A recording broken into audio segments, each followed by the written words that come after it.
So, this is the Hobbit. I cannot guarantee his safety. Understood. You will see more of Middle-earth than you've ever seen before. To actually go back inside Middle-earth, it will be a real event movie. Ladies and gentlemen, put your hands together for Mr. Richard Armitedge. All right, now Richard, you brought yourself to Thorin Oakenshield, and we did have a fan question that asked, what in fact does playing Thorin Oakenshield leave with you as a person and an actor? I think it's kind of an interesting question because I haven't left Thorin Oakenshield yet. So he's kind of, all of him is still with me. But I think the one thing that I discovered about myself whilst creating the role was the realization about leadership by example. So because I'm not really a bold leader as a person, and I found in him a nobility which is about leading by example, not necessarily by dictation. So really that's the biggest thing that I learned for myself. All right, so if you're in trouble, pick up a piece of wood and kill somebody. Yeah. Now, one of the most interesting things about this particular character is the heavy makeup that you work with. Were you surprised and shocked by how different you look on screen? And was the acting process similar to, say, mask work when you're trying to convey emotion through that makeup and the giant beards? Yeah, I mean, when I met Peter, actually before meeting Peter, you get a character breakdown, and it does say will be required to wear some prosthetics. So I knew there would be something, whether it was some ears or something. I thought maybe, but it was extensive, and the initial manifestation of Thorin was much greater than what you see there. They worked with my own face to try and make it look like it wasn't too dramatic, which was a slow process, and it changed throughout the course of filming. I did do mask work at drama school, so it was useful to see my face and try and make it move in the mirror.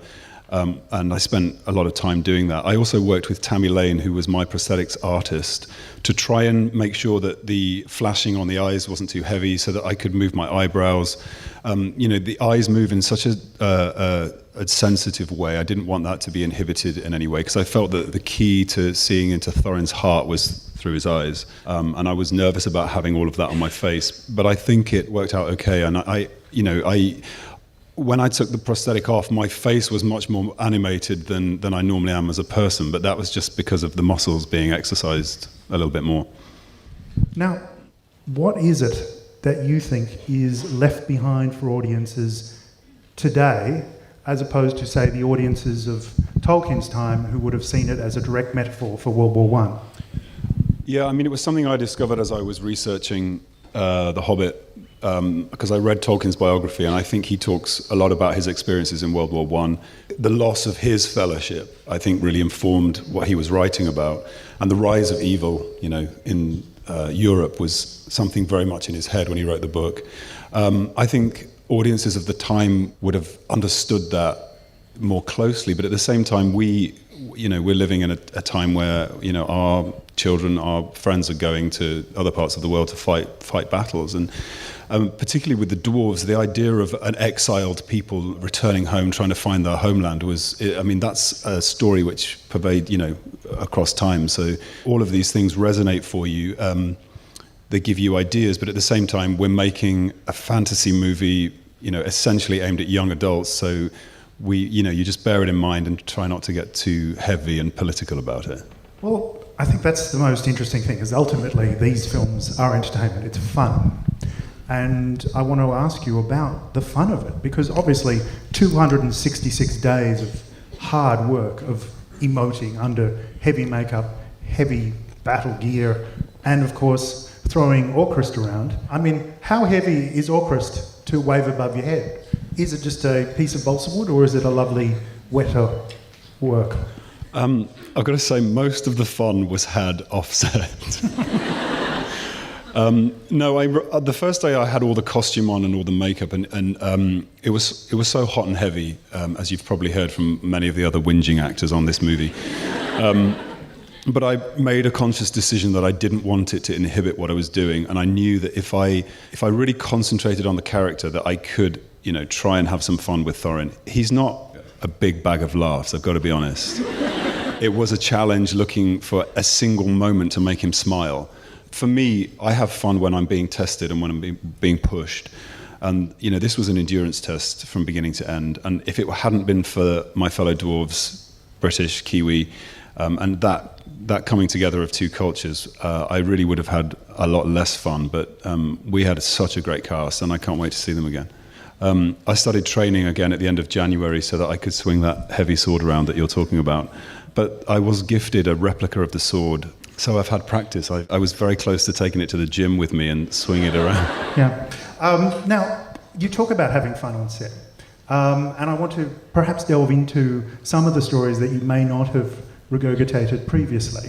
Perhaps ones where the director may have been put in a very embarrassing situation.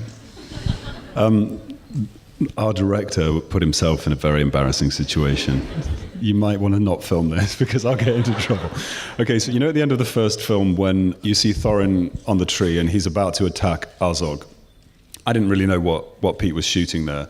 And I was trying to run down the tree trunk wearing these massive dwarf boots. And I obviously wasn't coming down quick enough. So Pete got up on the tree and said, no, this is how you do it. He came running down so fast, by the time he got to the bottom, his pants had fallen down around his ankles in front of the entire crew, and they had been filming it. So somewhere there's a video of Pete with his pants around his ankles.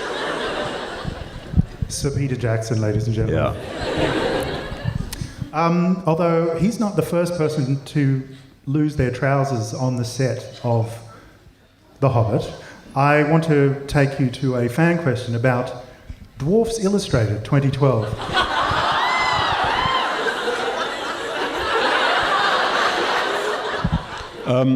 This was actually my idea. Don't let Graham McTavish tell you anything different. This was my idea.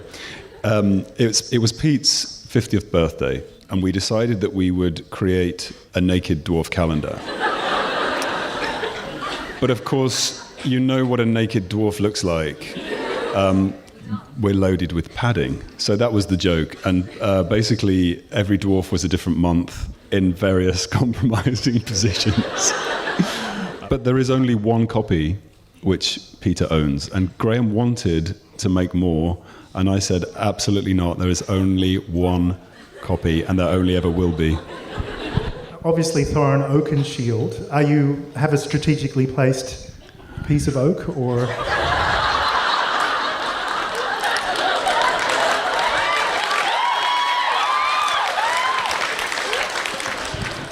What happened in the calendar stays in the calendar. Well, that's all we have time for Mr. December. I'm going to ask one more question, then I'll throw it open to the floor. I think we need to talk about the singing. Because the first thing that snapped this film away from the normal zeitgeist of action hero movies was the first trailer, which had men, dwarves singing. From your perspective, you were a song and dance man before you went into the more serious side of drama, and what it was like to actually sing in camera, so to speak, with the other dwarves. I did a production of The Hobbit when I was 13, which was a musical, really. So I knew that Tolkien had written loads of songs through the literature, so I was really excited that they were going to put this song in. Fran Walsh wrote the theme. That Fran is Peter's partner and writing partner, and she wrote the tune. So I was really honoured to have been asked to take the first line of that song. I didn't want him to sound like a singer. So I listened to a lot of Russian church music. I listened to a male voice choir, Welsh male voice choir, and I worked with a pianist, and we slowly took the pitch down and down until we got to a point that it sounded as Tolkien was describing it, which was the deep-throated singing of the dwarves. And then we went into a studio. We recorded it a number of times. I wanted to keep recording it until the end of time because I was not ever happy with it. But yeah, I think it was one of those moments that they didn't know what that song was going to sound like. And when obviously all of the men and the boys, the other dwarves, that blend of sound was so beautiful that they just decided to use it as the trailer. Far over the misty mountains cold, to dungeons deep and caverns. Did you ever record the full version of that song? I know Neil Finn did it, but it's not as good.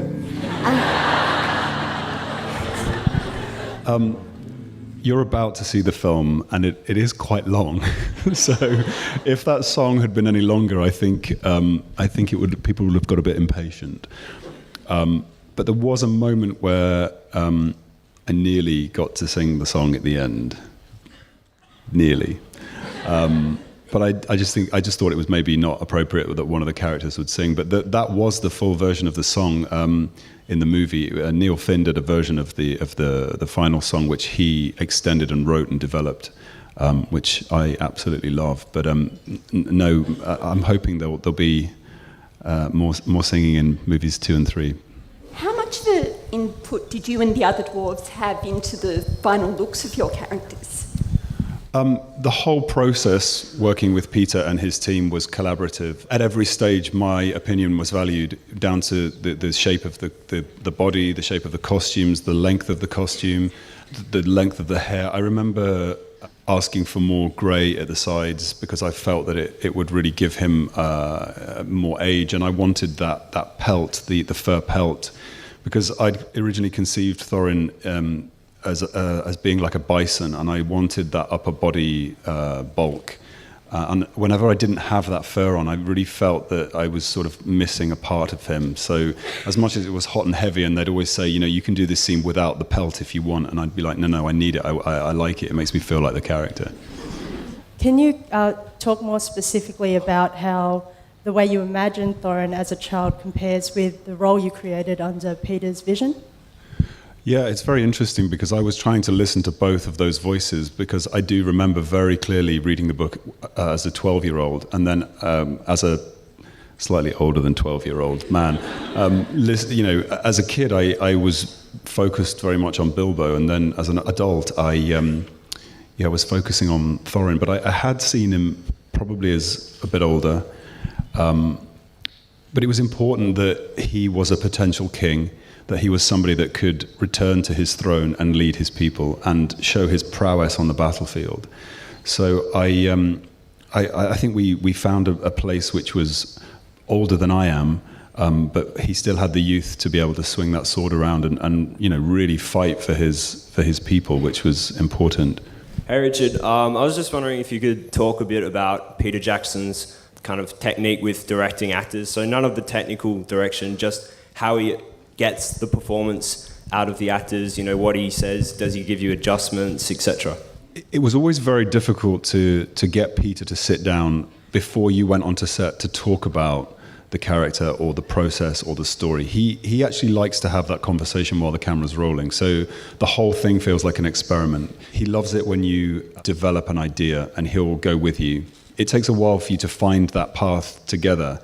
But one of the things he does, which I absolutely love, is that he'll use another actor to get the performance out of somebody. So he doesn't necessarily come to you and say, I want this response.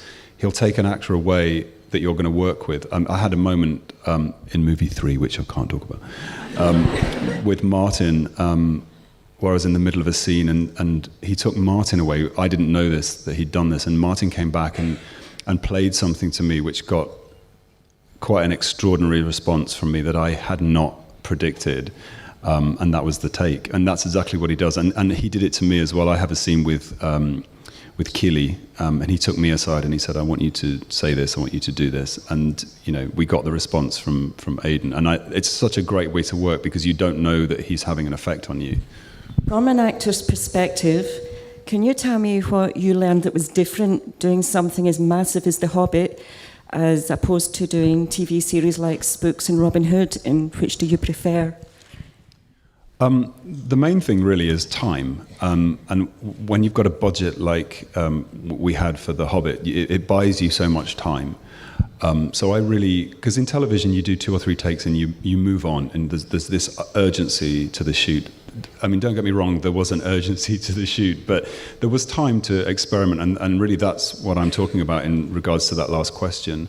But also working on a green screen, which I'd never done before, I was nervous of it, but in fact what it does is it fires up your imagination, and I come from a theatre background, so it was tapping into a lot of old things that I'd forgotten about that you have to imagine, so I really enjoyed that aspect of it. What elements of Thorin's character can you relate to the most, and do you have any personal life experiences that helped you shape your portrayal of Thorin? I suppose the thing I really love about Thorin really is that he does have a fear of what he's going to do. He is stepping into the unknown, and he's on a path towards something which is both thrilling.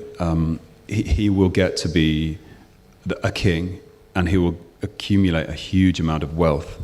But at the same time, in that mountain is the most terrifying thing that he's ever experienced in his life, and he has experienced it. The dragon, really, I assimilated that to a holocaust of some kind. I was using the bomb that was dropped on Hiroshima in terms of the extraordinary devastation that it caused. So he's experienced that. So, I think that's the thing that I was most fascinated with, is that he's walking towards something that he wants, but at the same time it's repelling him. And Tolkien did write about that story in the appendices, which we were allowed to use as a source reference. So I love to write a biography for the character, so I used all of that, and then added some things myself that I felt would help me, because I knew we were going to do a prologue. So I tried to imagine what happened on that day when the dragon came, so that when that character opens the door to the mountain and smells the air, it has such a sense memory for him of what happened to him as a child. And all of these things, as much as they burden him, they drive him forward. So it was one of the best reasons to play the role. Of the scenes or the stunts you were legally allowed to do, what would have been your favourite stunt? My favourite stunt was one that I didn't know I was going to be able to do. I'd watched my stunt double do it, Mana Davis, who was absolutely brilliant. And it was the scene where, it was actually an additional scene, we did it in pickups, when we're on the mountain, when the stone giants are fighting, and Bilbo falls off the side, and then Thorin climbs down and then falls. And we were doing it on a wire, and Mana came to me and said, I think you can do this. And I was like, okay, if you think I can do it, then I'll do it. Just getting on a wire and doing something that your stunt double has already shot is thrilling. But, I love doing as many of the stunts as possible, not because it gives you a sense of heroicism, but it makes you really feel like you're playing the character. If you get to do everything that the character does, it's just very satisfying. Who would win in a cage fight, Thorin or Dwalin? And also, would you ever consider coming to Melbourne for a convention? Yeah, of course I'll come to Melbourne for a convention. As to the cage fight, you mean Dwalin and Thorin in a cage together? In a cage fight against each other, who would win?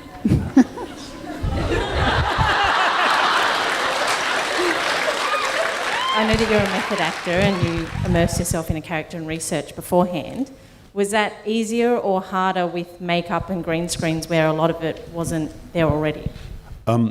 It was kind of essential, actually. A lot of the discomfort with the costume and the prosthetic was alleviated by just staying focused on the character. But also the way Pete works is sometimes he'll just call on you with half a minute to prepare, and you have to dive straight into something. So it was really hard to take my mind off things and engage too much. Although Dwalin and I did have a lot of games of table tennis on G stage. But apart from that, but I was in character. Yeah. Hi, Richard. You've played a lot of sort of dark, brooding, grumpy characters. I wondered what your experience is, if you can comment on sort of casting to type, and whether you're looking forward to choosing some different sorts of roles in the future. It's a very good question. I always get very nervous when I read something that feels close to myself, because I predict that I won't get it, because I'm sort of better at being somebody that's very far away from myself, I think. But of course, I fantasize about playing, the romantic lead and the heroic character. I just don't think my face suits that. I think that there's something dark and malevolent about me. So yeah, there you go. Was that agreement? I think you're right. You do look inherently evil. I do. We all know that Peter Jackson was an absolute groundbreaker in technology when it came to Lord of the Rings. Were you expecting the level of groundbreaking technology that he included, like the red cameras and the HFR and the extra 3D technology that he was actually shooting live with? When you're shooting it, you're really not aware of any kind of technological differences between the cameras, apart from the fact that with digital you can do what's called a rolling reset, which is, I think, something Peter just uses himself, whereby you don't cut camera, you just keep going and you go again immediately. And for an actor, that's an absolute gift, because you don't have time to think about it or overthink it or self-note or overanalyze. So it's very freeing. The only thing that was a struggle and a challenge was to get the scale issue right. He developed a technique called slave motion control, where some actors are in a green room, some are on a scale set, and the two cameras are coordinated. So often, I think I had one scene in the second movie, which we're not allowed to talk about, whereby there were 300 people on set, and I was alone in a green room with 25 eye lines, little crosses on the wall. But again, you try to fire up your imagination. You go back onto the main set, you rehearse again, and you take that feeling away with you, and you just shoot immediately. So yeah, lots of challenges. What was it like filming scene 88, I think it was, the warg chase? We heard from Dean, Stephen and Graham that it was really full on. What was it like for you? They're just weak.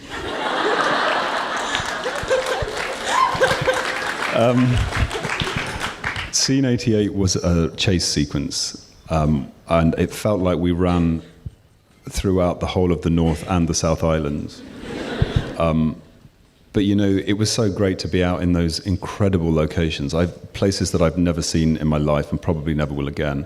But I do remember every day strapping up my ankles with tape, because the ground was so uneven that you could really twist your ankle. And obviously, you can't have limping Thorin at the front of scene 88, can you? So, no, it was a challenge.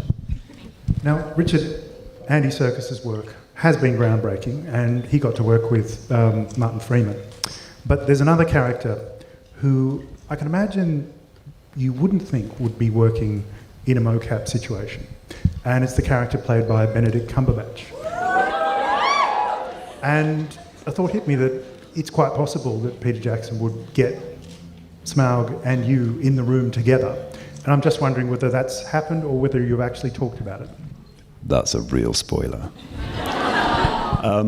I went into the motion capture studio because I wanted to see how Benedict worked. I'm a huge fan of his. I love the fact that they've cast him, because it means that the dragon has an incredible intellect and an incredible voice. I also think that they maybe are going to use certain aspects of his bone structure in the face of the dragon, but nobody knows yet. But I don't know if Thorin and Smaug ever come face to face. That's something I'll find out when we go back to do reshoots. I hope so. And finally, I'd like to, something that's been touched on with a few questions, but I think it's summed up in the fact that you worked at the appendices and you went back to the original material, and you were influenced by Tolkien, and many fans here were inspired by Tolkien, and now seeing it come to life is one thing. But I'm wondering, what would you ask him about your character and this story, if you could? The one thing that I would want to know, and it's something that, again, I tried to fill in my little biography, was who was the love of his life. Because I felt that he's sacrificed his life, or he's given up something for his people, for his quest.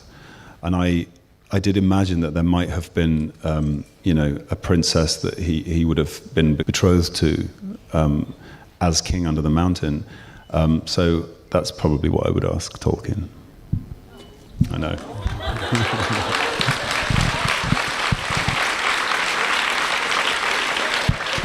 Are you welling up? Well, ladies and gentlemen, I think that sums it up. Richard Armitedge in a nutshell, a class act.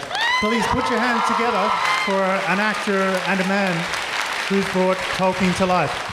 One of the biggest moments was when we all put our gear on and we all stood together, sort of looking around at each other into the characters' faces. To stand in a circle and look at the guys that were going on the quest, I got a real tingle up my spine.